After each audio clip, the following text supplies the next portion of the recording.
Kua puta te kōrero a te kāwanatanga hei te hūrai 2019 ka kore noiho te whakamahitia te pūhera prahitiki.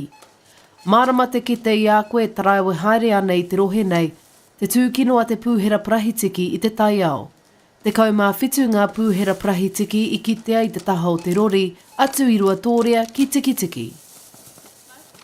Hei te paunga o tēnei tau ka mutu i ngā kamupene kai tā pēnei i a Z Energy, Countdown me Foodstuffs te hoko pūhera prahitiki.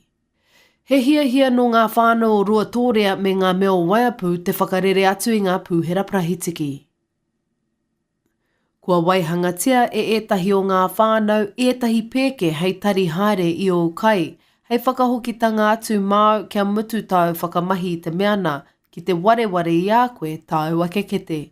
He mea tautoko tēnei e ngā rōpū pēnei i a tai rāwhiti reap. Kua tautoko mai te hoko maha tapawhā o hikurangi i tēnei kaupapa.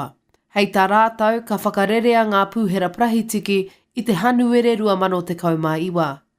Kei te toa i tēnei wā he paua ka pēke, mēnā kua wareware i a koe tāhau nā kete, mēnā hoki kārea no i a koe tētahi. Apa anō kua tautoko tia e te reo irirangi o Ngāti Porou tēnei kaupapa, kua tukuna atu etahi pēke hei manaki i te kaupapa. Darylene Rogers mo te reo irirangi o Ngāti Porou.